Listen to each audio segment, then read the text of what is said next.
새번역 사도신경으로 신앙 고백하겠습니다. 저는 전능하신 아버지 하나님 천지의 창조주를 믿습니다. 저는 그분의 유일하신 아들 우리 주 예수 그리스도를 믿습니다.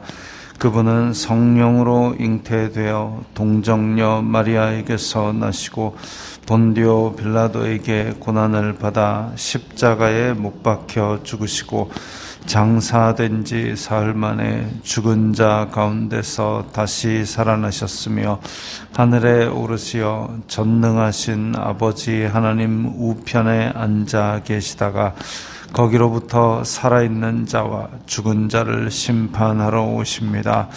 저는 성령을 믿으며 거룩한 공교회와 성도의 교제와 죄를 용서받는 것과 몸의 부활과 영생을 믿습니다. 아멘. 거룩하신 아버지 하나님 감사합니다. 간밤에도 편히 쉬게 해주시고 새벽에 기도하는 자리에 불러주시니 감사합니다. 이 시간 저희들이 마음 중심으로 주님을 경외하게 하여 주시옵소서. 예수님 이름으로 기도드리옵나이다. 아멘. 찬송가 595장입니다. 찬송가 595장입니다.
오늘 말씀은 민수기 2장 10절부터 17절까지의 말씀입니다.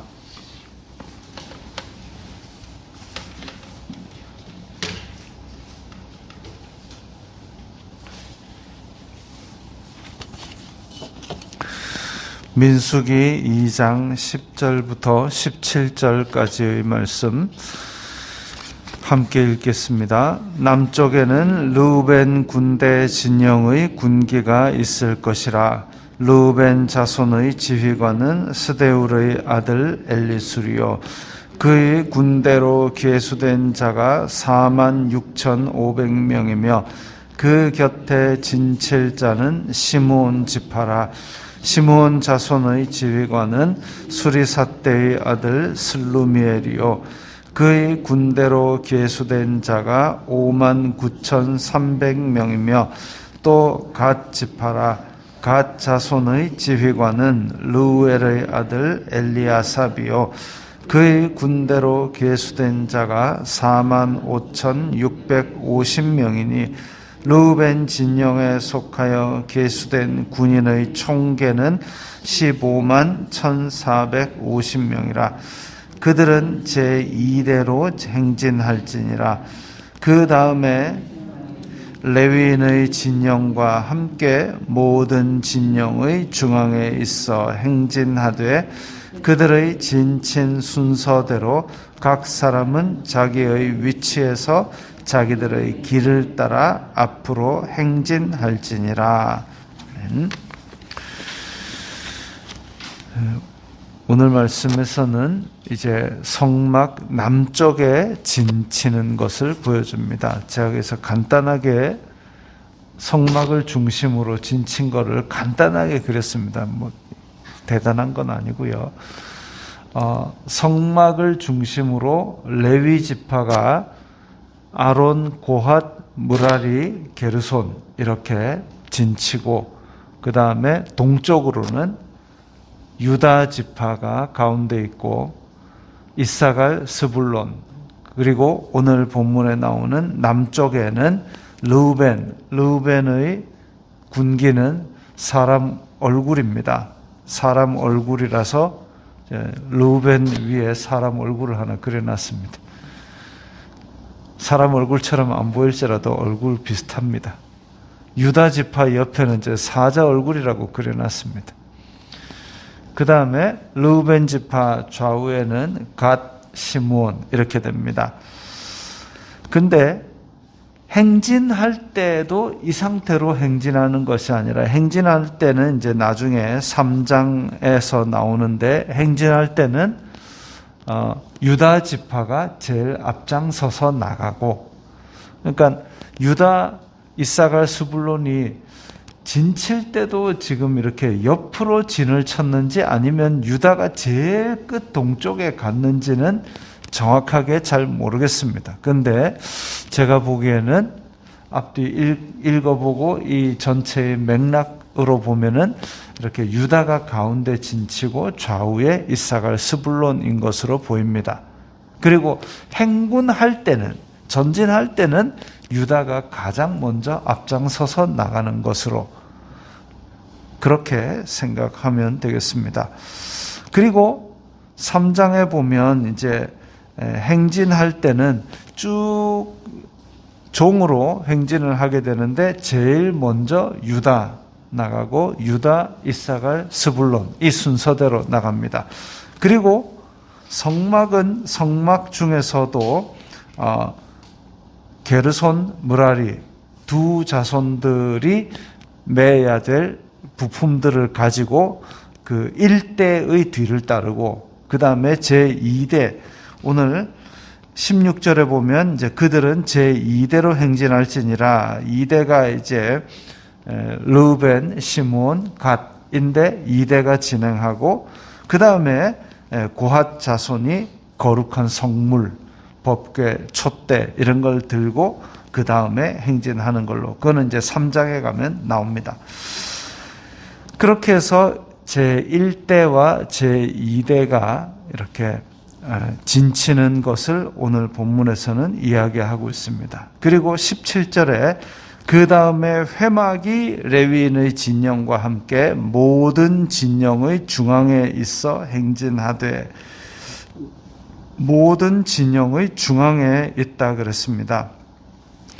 진영의 중앙에 있다. 그리고 굳이 이스라엘 자손들이 회막에 왜 잘못 들어가면 죽는다 그러잖아요. 죽는데도 불구하고 왜 하나님이 그 위험한 회막을 이스라엘 진 중간에 그렇게 놓았을까? 그것은 이제 이스라엘이 출애굽할 때와 나중에 회막이 다윗이 하나님의 지는 천막 속에 있는 것이 마음에 안 듭니다, 제가 집을 지어드리겠습니다 할 때도 나오는데, 뭐냐면 이스라엘 회중 가운데 계시고 싶은 것이 하나님의 마음입니다. 백성 가운데 같이 있고 싶은 것이 하나님의 마음이다 이거죠. 그래서 그 하나님의 마음으로 같이 있고 싶은데 하나님의 법을 지킬 때는 아무런 위험이 없이 괜찮은데, 하나님의 정하신 법도가 아닌 상태로, 그러니까 하나님이 원하는 방법이 아닌 상태로 하나님께 만나자고 그렇게 가까이 오면 그것은 자기의 잘못으로 인해서 자기가 위험을 초래하게 되는 것이죠. 근데 그것이 단지 출애굽에서만 적용되는 것은 아닙니다. 태초에 에덴 동산에서도 하나님께서 늘 함께 하기를 원하셨고, 그래서 동산에 거니실 때에 늘 동행하였는데 아담이 안 나타나니까 아담은 내가 어디 있느냐, 함께 거하기를 원하셔서 에덴을 창설하시고 거기서 동행하셨고, 그 다음에 그 이후에도 노아와 동행하시고 에녹과 동행하셨다 그랬습니다. 그래서 늘 동행하셨던 것이고, 그리고 아브라함의 긴 여정 속에도 함께 하셨습니다. 그랬는데 이 이스라엘 자손들이 그러면 이집트에서 종살이 할 때는 하나님이 내버려 두셨느냐? 아니고 이집트에서도 함께 계셨는데 그 고통 소리를 들으셔서 아브라함의 언약을 기억하시고 백성을 끄집어내신 것이죠. 그리고 출애굽한 광야에서는 성막이라는 형태로 함께 거하는 것을 눈으로 볼 수 있게 해주셨고, 구름기둥, 불기둥으로 사람들이 눈으로도 볼 수 있도록 동행하셨고, 또 그것은 나중에 이어져서 임마누엘, 예수님께서 이 땅에 오실 때에 하나님께서 우리와 함께 하신다. 그래서 예수님이 오심으로 말미암아 하나님께서 우리와 함께 하신다는 것을 보여주셨고, 또 예수님께서 승천하실 때에 내가 너희를 고아와 같이 버려두지 아니하고 보혜사 성령님을 보내사 너희와 함께 있도록 하시겠다. 세상 끝날까지 우리와 함께 하시는 분이 되십니다. 그리고 이것은 나중에 영원한 천국까지 이어집니다. 그래서 예비된 성 새 예루살렘에 내려왔고, 그 성 안에 들어가게 되면 해와 달이 필요 없고 하나님의 영광이 비추고 밤이나 낮이 없이 우리와 하나님이 늘 함께 있고 그 영광 가운데 거하게 된다 그랬습니다. 에덴에서의 그 아름다운 동행이 영원히 지속되는 곳이 바로 우리가 소망하는 하나님 나라이죠. 그 한 방편이고 그 한 형태로서 지금 17절에 나오는 회막이 하나님과 사람이 만난다 하는 그 만나는 장막이 회막입니다. 회막이 레위인의 진영과 함께 모든 진영의 중앙에 있다 그랬습니다. 하나님과의 만남이 이렇게 공동체의 중앙에 있다. 언약 백성 가운데서 영원한 성막을 그렇게 치고 함께 하셨던 것처럼 우리의 일상생활, 신앙생활 가운데서도 하나님과의 만남, 말씀과 기도가 가장 중심에 있을 때에 우리는 균형 잡힌 일상생활을 할 수 있게 될 것이죠. 우리는 예수님으로 말미암아 하나님 앞에 하나님 왕 같은 제사장이요 거룩한 나라로 부르심을 받았습니다. 하나님과 일상 속에서도 항상 동행하고 말씀과 기도가 내 중심이 되는 그런 생활을 하시기 바랍니다. 기도하겠습니다. 거룩하신 아버지 하나님 감사합니다. 옛 이스라엘이 성막을 중심에 두고 그렇게 진을 치고 행진하였던 것처럼 저희들 또한 하나님과의 말씀과 기도로 동행하는 가운데서 그것을 중심에 두고 우리의 일상을 하나님과 동행하게 하옵소서. 예수님 이름으로 기도드리옵나이다. 아멘.